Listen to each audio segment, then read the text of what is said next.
Aplauda o Senhor. Glória a Deus. Quero convidar aqui o pastor Jonatas, apóstolo Jonatas. Enquanto o apóstolo vem, temos conosco também o apóstolo Cláudio, a família toda. Deus que abençoe vocês. Pastor Gilberto, família, são bem-vindos para celebrarmos juntos este tempo muito especial. O apóstolo Jonatas é muito novinho também, um jovem pastor, um jovem apóstolo. E tive a alegria e o privilégio de conhecer o seu pai, um homem muito experiente na sua jornada de ministério, mais de 30 anos de ministério. E o apóstolo Rui, quando nós nos conhecemos, ele decidiu entrar numa aliança conosco de cobertura e caminhamos alguns anos juntos. O Jonatas era bem novinho ainda é novo, mas tínhamos uma aliança com o pai, e o pai, o Senhor o levou, está celebrando lá a festa nos céus.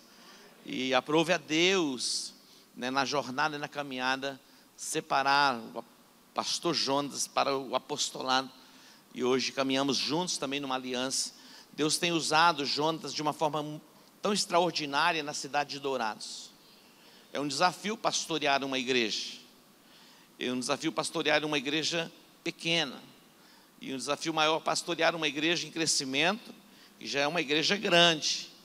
Deus tem feito uma obra muito linda ali em Dourados, e Ele vai ministrar a palavra aos nossos corações nesta noite. Deus que te abençoe, que o Senhor te use, viu? Glória a Deus, forte esse aplauso ao nome do Senhor. Quantos estão felizes por estar aqui nessa noite? Está feliz mesmo, meu irmão? Quero agradecer ao apóstolo Edmilson, a família, a apóstola Marisa, pastor Aldo, pastora Rebeca, essa família linda que Deus me deu o privilégio de estar conectado aqui na terra, e não só em Campo Grande, em Dourados e no Mato Grosso do Sul. Grandes feitos o Senhor tem feito, por isso nós nos alegramos, amém? Eu quero trazer uma palavra ao seu coração.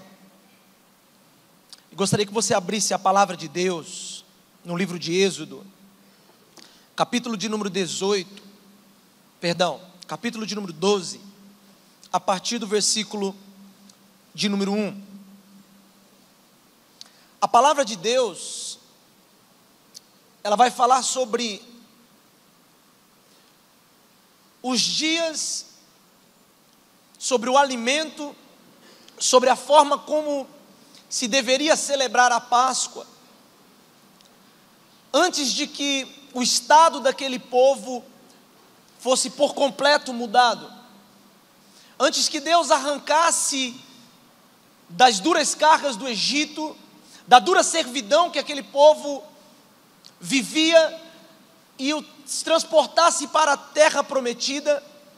Exatamente a Páscoa, exatamente este momento de celebração, quando Deus envia alguns desígnios para que o povo estabelecesse, e para que o próprio Deus marcasse um novo tempo, um novo ciclo, uma nova estação na vida daquele povo. E assim eu declaro sobre as nossas vidas a partir dessa noite. Se você crê nisso, diga amém.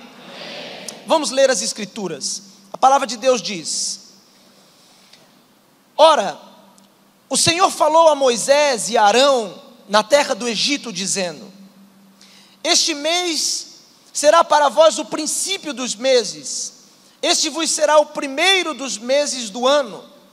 Falai a toda a congregação de Israel, dizendo: Ao 10º dia deste mês, tomará cada um para si um cordeiro, segundo as casas dos pais, um cordeiro para cada família.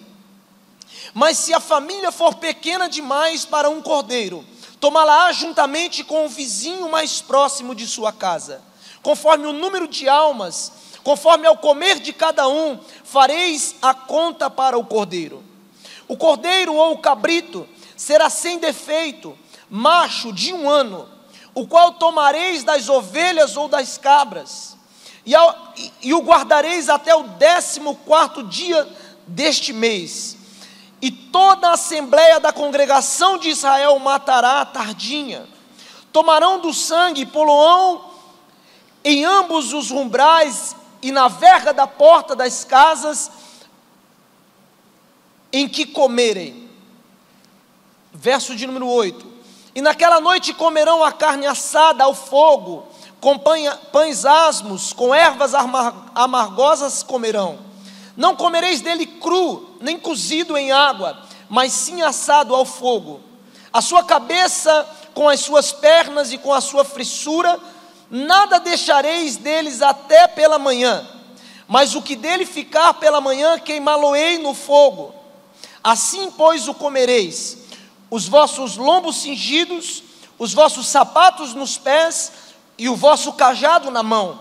E comereis apressadamente. Esta é a Páscoa do Senhor. Porque naquela noite passarei pela terra do Egito, e ferirei todos os primogênitos da terra do Egito, tanto dos homens quanto dos animais. E sobre todos os deuses do Egito executarei juízo. Eu sou o Senhor. Mas o sangue vos será por sinal nas casas em que estiverdes. Vendo eu o sangue, então passarei por cima de vós, e não haverá entre vós praga alguma para destruir. Quando eu ferir então a terra do Egito. Verso de número 14. E este dia vos será por memorial, e celebrarei por festa ao Senhor, através das vossas gerações, celebrareis por estatuto perpétuo, em o nome de Jesus. Aqui estamos nós, diga amém. Amém. Estamos aqui celebrando a Páscoa do Senhor, uma festa que se deveria ser estabelecido por alguns princípios, em que Deus, na minha perspectiva, e o que eu quero ministrar nessa noite, estabelece um chamado para a família. Eu creio que Páscoa vem estabelecer não só nas casas narradas nesse texto, mas também a minha casa e a sua casa, um chamado para que nós possamos desenvolver em família. Nunca como nos dias de hoje, a família foi tão assolada por algumas pestes que nós temos visto através da mídia, que nós temos visto sendo reverbada e atingindo com foco principal os filhos, para tentar arrancar os corações dos filhos dos pais, distanciar os filhos dos pais, corromper a continuidade, corromper a herança, para que não haja um avivamento no seio familiar. Eu creio que estes dias são dias sim de grande dificuldade, em que não só a sociedade, mas o povo de Deus tem passado, mas também são dias de grande livramento, são dias onde o Senhor tem nos mostrado que a sua destra, que o seu poder desbaratina o inimigo e certamente nos fará prevalecer. Amém. Eu creio em um Deus vivo, eu creio em um Deus que sara, cura, restaura as famílias. E por propósito central, eu quero falar sobre um chamado para a família, através da Páscoa. Esse texto, eu quero destacar o versículo de número 7, quando a palavra de Deus diz assim: tomarão do sangue, e pô-lo-ão em ambos os umbrais, e na verga da porta, nas casas em que comerem. Você pode repetir comigo? Diga: nas casas em que comerem. Agora você vai repetir de novo. Você comeu hoje? Então diga comigo: nas casas em que comerem. Veja bem, o Senhor havia dito que deveria se assar a carne, haveria uma série de princípios pelo preparo, mas o Senhor fala de uma forma muito clara sobre uma marca, a marca que deveria haver sobre a casa que estava sendo celebrado, aquilo que o Senhor havia designado para que fosse celebrado. O Senhor peça para que se passe o sangue, para que ali haja uma marca. As nossas famílias, os nossos lares, ou talvez você conheça algumas famílias que têm sido, como eu já disse outrora, marcada de uma forma negativa. Existem famílias que a marca do seu lar, a marca da sua casa é a desunião, a discórdia, é a peleja, é a intriga. Existem famílias que lutam para conviver junto, batalham dia a dia contra o divórcio, porque a marca que se tem estabelecido sobre este lar não é a marca do Cordeiro, não é a marca que livra, não é a marca que sara, não é a marca que restaura. Existe uma marca sobre as nossas vidas, existe uma marca pelo qual todos nós fomos comprados. O preço que havia sobre nós foi quitado. Existe uma marca sobre ti e sobre mim, e esta marca obrigatoriamente precisa ser mostrada para que haja livramento, precisa ser evidenciada para que haja cura, precisa ser evidenciada para que haja restauração, precisa ser evidenciada para que haja uma alegria plena. Eu e você, como ministros do Evangelho, eu e você, como cristãos, precisamos evidenciar a marca de Cristo que existe em nós. Esse é tempo que Deus está levantando uma igreja desatada no seu entendimento. Estamos aqui porque compreendemos que precisamos ser desatados no nosso entendimento.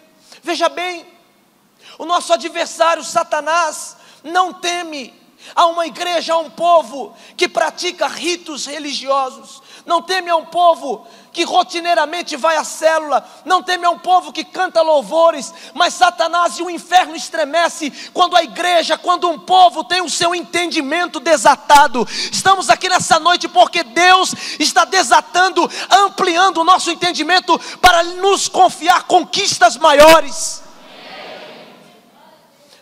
Páscoa é onde o estado é mudado. Deus muda o estado daquele povo. Deus muda o estado daquela multidão que havia no Egito. A palavra de Deus nos fala de 600 mil homens, sem se contar as crianças e as mulheres. Se nós fizéssemos um cálculo rápido, de que cada homem tivesse uma mulher, passamos então de 1.200.000 pessoas. Assim como a água, quando tem o seu estado mudado do líquido para o sólido, ela não deixa de ser água. Bem assim Deus quer fazer em minha vida, bem assim Deus quer fazer em tua vida. Às vezes nós ficamos esperando um mover de uma nuvem, de raios, de trovões, de sermos abalados em nossas estruturas para dizer: olha, Deus me mudou. Você não vai dormir em um bairro e acordar morando em outro bairro para dizer que Deus mudou e tratou a sua vida. Você não vai dormir com um nome e vai acordar com outro nome e dizer: olha só, Deus mudou a minha vida mesmo. Assim como a água, mesmo sendo no estado líquido e mesmo sendo transformado, o seu estado mudado para o estado sólido, ela não deixa de ser água. O seu nome vai continuar o mesmo, mas eu quero declarar que a partir de Páscoa o seu estado vai ser mudado. Você vai continuar morando na mesma casa, mas eu quero declarar que a partir de Páscoa a tua casa vai ser mudada. Você vai continuar pertencendo à mesma família, mas eu quero declarar que a partir de Páscoa a tua família vai ser mudada.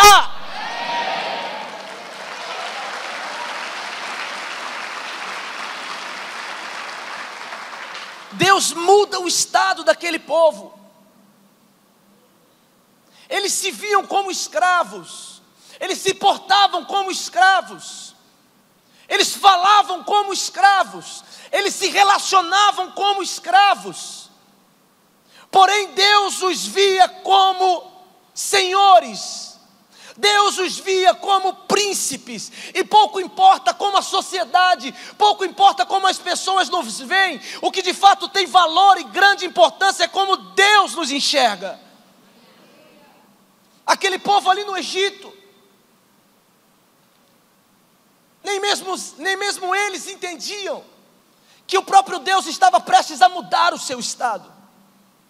Deus não muda o estado de nenhum indivíduo sem que haja uma marca na sua vida. Eu carrego comigo as marcas das experiências que eu tive com Deus. E se nós tivéssemos a oportunidade que cada um falasse, nós não sairíamos daqui hoje. As pessoas e nós narrando as experiências e as marcas que tivemos com Deus. Deus não muda o estado de ninguém sem que exista sobre a vida desta pessoa uma marca. Eu gostaria que você perguntasse a essa pessoa que está do seu lado, qual é a marca que está sobre a sua vida? Existem muitos casamentos, existem muitas famílias, muitos relacionamentos, muitas finanças, que a marca pode ser a falência, a marca pode ser o divórcio, a marca pode ser o medo, a dúvida, a incerteza, a incredulidade. Existe uma marca sobre nós. Essa marca determina o quanto vamos conquistar, ou se não vamos conquistar. Essa marca determina se vamos viver um milagre, ou se o milagre jamais acontecerá. Onde existe a marca da fé, existe possibilidades de milagres.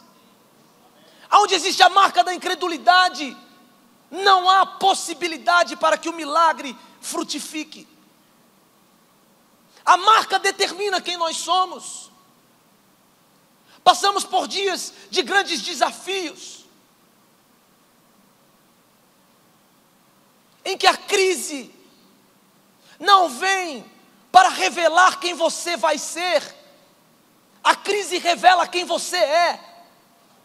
A dificuldade revela quem você é. A circunstância revela quem você é. Se um homem de fé, se um homem que ora, se uma mulher que acredita na sua família, ou completamente desacreditado, existe uma marca sobre as nossas vidas, queridos. E esta marca é a marca do sangue do Cordeiro. Esta marca é a marca de possibilidades. É a marca que nos fará conquistar. É a marca que nos fará viver milagres. Deus lhe comprou com alto preço e lhe marcou e lhe selou. Existe uma marca. Eu quero lhe contar uma história sobre a marca que talvez possamos ter dentro de casa e fora de casa. Quem me contou essa história ainda quando pequeno foi meu pai. Meu pai gostava muito de contar histórias, ele era um contador de histórias, mas não era o Forrest Gump. E meu pai contou uma história para mim um dia, que uma família foi para a igreja, e quando eles chegaram na igreja, cantaram louvores, adoraram o nome do Senhor, o pastor pregou. Naquela noite foi uma verdadeira reunião de avivamento mesmo.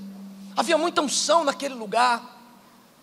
E quando acabou o culto, a mãe, o pai e o garotinho vieram conversar com o pastor. E o pastor conversando ali com a família, quando de repente o garotinho interrompeu a conversa e disse: pai, mãe, a gente precisa vir morar aqui na igreja. E o pai, a mãe e o pastor ficaram olhando para a criança. E então, enfim, o pastor perguntou: mas filho, para que vocês querem vir morar na igreja? O filho falou assim: não, aqui o pai não quebra as coisas, aqui o pai não xinga, olha, aqui o pai não agride a gente precisa morar aqui. Porque existem pessoas, queridos, que a marca dentro da família é uma, a marca na sociedade é outra. Nós precisamos ser marcados pelo Cordeiro dentro e fora de casa, dentro e fora da empresa, dentro e fora da célula. É isto que Deus quer fazer na tua vida, um homem e uma mulher que viva plenamente o Evangelho. Diga para essa pessoa que está do seu lado assim: nós temos a marca. E eu quero avançar, queridos, falando dentro desse tema, uma chamada para a família. Eu quero destacar o versículo de número 13. A palavra de Deus nos diz assim: mas o sangue vos será por sinal nas casas em que então estiveres. Vendo eu o sangue, passarei por cima de vós, e não haverá entre vós praga para vos destruir, quando eu ferir a terra do Egito. Diga comigo: não haverá. Diga: não haverá. Eu quero falar sobre a unidade para a conquista.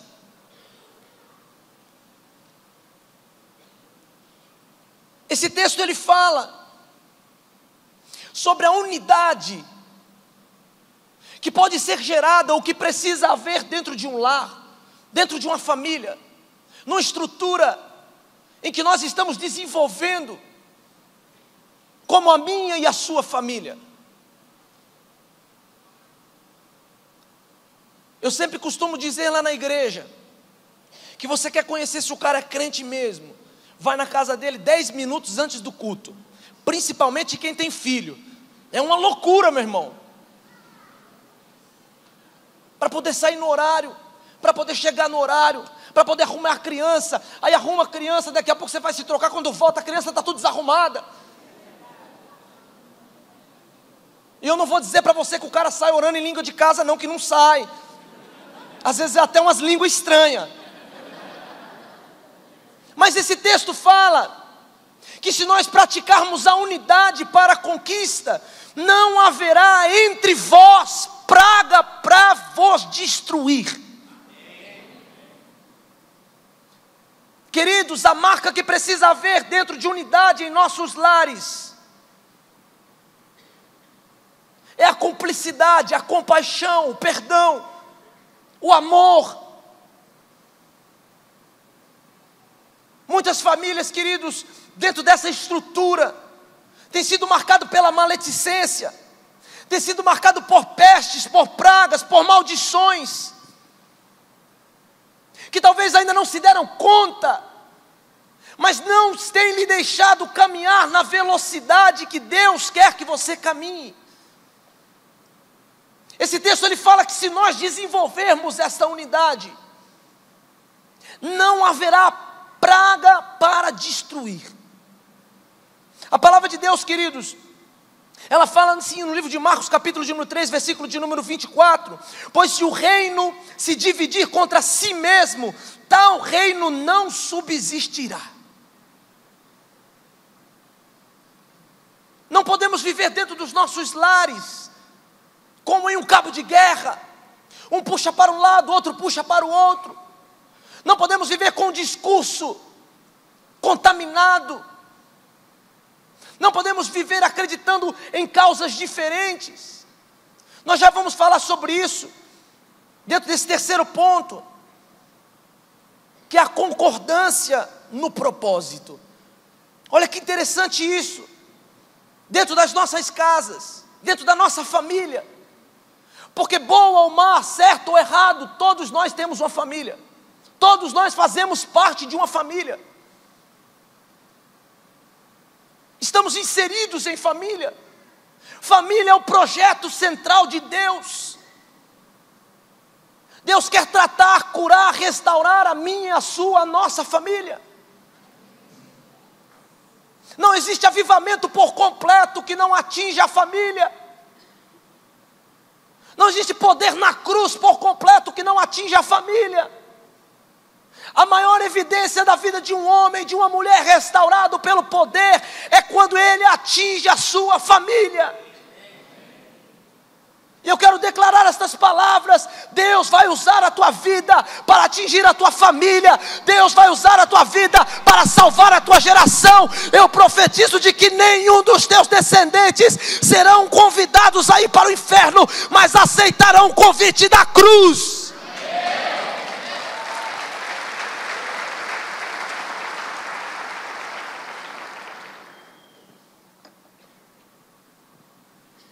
Veja que interessante, quando nós falamos sobre concordância no propósito. Se você pegar a água, como eu citei no primeiro exemplo, também vou citar agora. Se você pegar a água e misturar ela colocar ela no mesmo recipiente, junto com o óleo, você pode até chacoalhar, e aparentemente ela parece estar misturada, mas se você deixar por um determinado tempo, a água e o óleo se separarão. Bem assim é uma casa, bem assim é um lar, que talvez viva até em unidade, mas não pratique a concordância. A palavra de Deus diz assim, no livro de Amós, capítulo de número 3, versículo de número 3: acaso andarão dois juntos se um não estiver de acordo? A palavra de Deus ainda continua dizendo assim, lá no livro de Mateus, capítulo de número 18, verso de número 19: ainda vos digo mais, se 2 de vós na terra concordar acerca de qualquer coisa e pedirem, isso lhe será feito por meu Pai que estás nos céus, porque onde se acharem 2 ou 3 reunidos em meu nome, ali eu estarei. A concordância é mais importante do que a unidade. É possível se morar junto, dividir o mesmo teto, mas caminhar em total desarmonia, desequilíbrio, sem concordância. Os milagres de Deus, no que se trata de uma família, marido e mulher, eles nos atingem quando existe concordância. Um está orando pelo carro novo, o outro está orando pelo jardim novo na casa. Não há concordância na oração. Um está orando por uma casa nova, o outro está orando para a reforma da casa. Não há concordância na oração. Mas não sou eu que estou dizendo, a Bíblia diz: quando existe concordância, o céu vem para a terra e o milagre acontece. Quando foi a última vez, você marido para com a sua esposa, que vocês oraram em concordância? Colocaram os seus joelhos no chão e falaram: vamos orar pela mesma causa. Eu orei 1 ano e 8 meses, e eu quero testemunhar, porque este milagre foi gerado e ativado através de Deus, mas pela vida do apóstolo Edmilson. Quando nós fomos, no ano de 2014, em uma caravana para Israel, nós estávamos há 1 ano e 8 meses, eu e minha esposa, orando, clamando, na unidade e na concordância, por um propósito. E quando eu fui a Israel, convoquei a igreja por semanas antes e disse: olha, estamos indo a Israel, traga os seus pedidos. Assim como eu creio que o apóstolo também faz aqui, os pastores nas redes.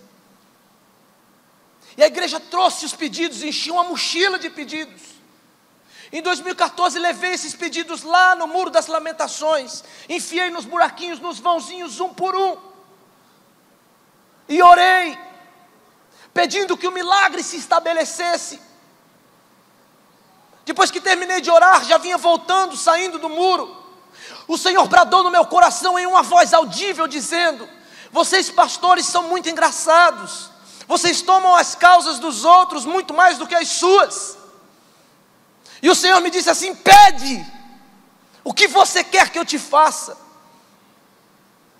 Eu falei: Senhor, eu não tenho nada a te pedir, o que eu tenho mais é lhe agradecer. E o Senhor disse novamente: pede, o que queres que eu te faça? E eu então voltei para o muro, me ajoelhei e falei para o Senhor: Senhor, com essas palavras, se o Senhor está pedindo para que eu peça, então eu vou pedir. Eu disse a ele: eu e minha esposa, nós oramos há 1 ano e 8 meses, pedindo ao Senhor um filho. E não é qualquer filho, que venha com saúde, que venha com promessa, que cresça em graça e sabedoria, e que o nome dele seja Benjamim. E já que o Senhor pediu para pedir, eu vou pedir novamente.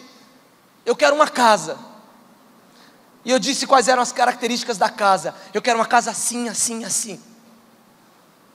E eu fiz um voto com o Senhor dizendo: Pai, se o Senhor, não fiz como Ana, né? Se atentares para o teu servo. E eu disse: Senhor, se o milagre acontecer ou se o milagre não acontecer, ano que vem eu estarei aqui para agradecer a Ti. Porque nós não servimos e nem podemos um Deus de facilidades, que se as coisas acontecem, Ele é nosso Deus, e se elas não acontecem, Ele deixa de ser nosso Deus. Com dificuldade ou sem dificuldade, nós temos um Deus que entregou seu Filho para morrer na cruz. Com guerra ou sem guerra, nós servimos ao nosso Deus.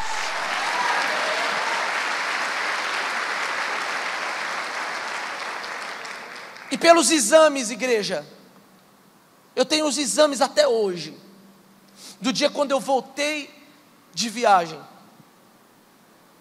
A primeira relação que eu tive com a minha esposa, ela concebeu. E a igreja até falava assim: mas apóstolo, o senhor tem que parar de chamar de Benjamim, porque, e se não for menino? Eu disse: não fui eu que falei, foi Deus. Aí é com ele. Falei: mas o senhor tem que amar, se for uma menina. Eu falava: mas não é, é o Benjamim.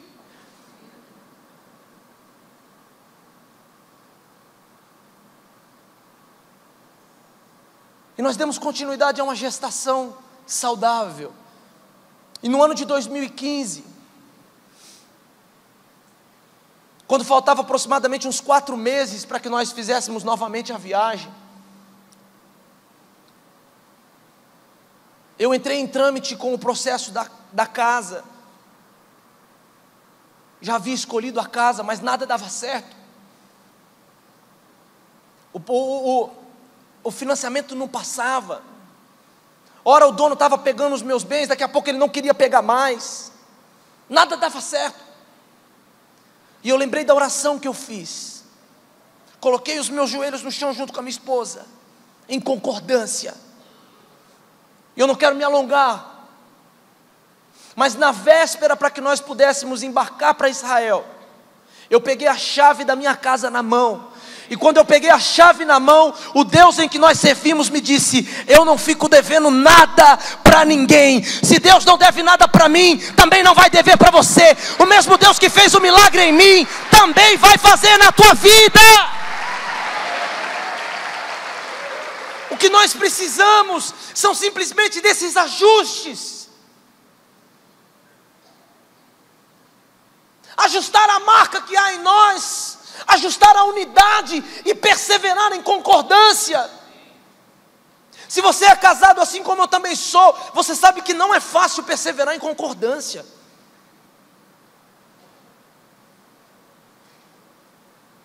Você trabalha em uma empresa, ou você é empresário, não é fácil perseverar em concordância, mas é necessário.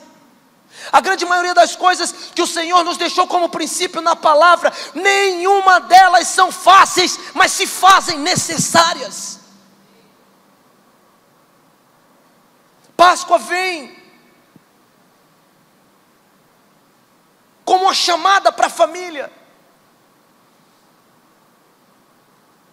E eu quero destacar mais um momento dentro desse texto, quando a palavra de Deus diz assim: olha, as famílias, elas deverão se unir, vocês vão se reunir em uma mesa, com comunhão, com alegria, com júbilo. Mas se houver uma família que porventura não tenha o que comer, se houver um vizinho que porventura não tenha provisão, então você vai se aproximar de uma casa, e você vai se fartar ali, mas não vai ficar de fora da promessa. Essa é a chamada para a família, esta é a chamada para a igreja.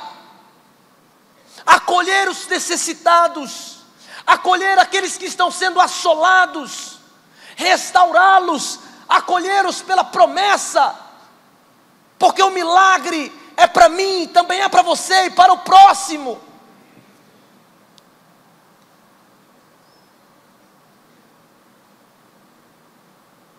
Que nós possamos, igreja,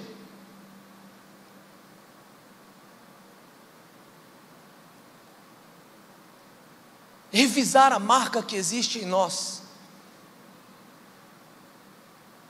viver em unidade e desenvolver a concordância. Eu gostaria de fazer uma oração com você. Você pode se colocar em pé em nome de Jesus.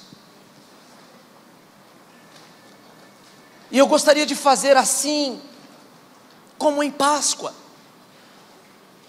Se você estiver com a sua família aí, reúne-se a ela. Chegue-se perto da sua família. Se você estiver com a sua família aqui, chame seus filhos, chame sua esposa. Se você não estiver com a sua família aqui, reúna-se com a sua célula. Mas que ninguém fique de fora, que ninguém fique afastado, porque Páscoa é unidade e concordância por um propósito: sair do Egito e entrar na terra prometida. Como igreja, nós vamos viver essa promessa. Como família, nós vamos viver essa promessa. Sair do Egito e entrar na terra prometida. Em unidade, em concordância. Eu gostaria que nós orássemos pelo avivamento, pela transformação, por milagres. Ainda no início do culto nós oramos pelos enfermos, por cura, para que as nossas famílias possam ser um celeiro de bênçãos. Oh Pai, em nome de Jesus, nós estamos aqui nesta noite clamando por um milagre, ó Deus. Senhor, faça um milagre nas famílias, ó Pai, aqui representadas. Ó Deus, faça um milagre nas finanças aqui representadas. Ó Pai, faça um milagre nos ministérios aqui representados, ó Deus. Senhor, eu apresento cada causa diante de Ti. Senhor, eu não conheço cada circunstância, mas Tu podes sondar o coração. Ó Deus, entre agora onde ninguém consegue entrar. Fale agora onde ninguém consegue falar. Ó Deus, que as nossas famílias possam estar alicerçadas na rocha, fundamentadas na Tua promessa. Ó Pai, que praga alguma tenha poder contra nós. Ó Deus, a partir de Páscoa, como igreja nós declaramos: vamos entrar na terra prometida. Ó Pai, abra o mar para que nós possamos passar. Ó Deus, envie o maná para que nós possamos comer. Nos sustente, pois cada um de nós vamos entrar em Canaã. É em o nome de Jesus que eu oro. A igreja em concordância diz: amém. Você pode dar um aplauso ao nome do Senhor? Forte esse aplauso àquele que vive, àquele que reina. Diga glória a Deus. Você pode olhar para esse irmão que está do seu lado e dizer para ele assim: nós vamos. Diga para ele: nós vamos para Canaã. Apóstolo querido, muito obrigado pela oportunidade. Tudo é possível ao que crê. Nada é impossível para Ti. Canta! Eu uno a minha fé com Tua palavra. Lavado pelo sangue eu serei. Canta! Tudo é possível ao que crê. Eu creio. Nada é impossível para Ti. Eu uno a minha fé. Eu uno a minha fé com Tua palavra. Lavado pelo sangue eu serei. Tudo é possível. Tudo é possível ao que crê.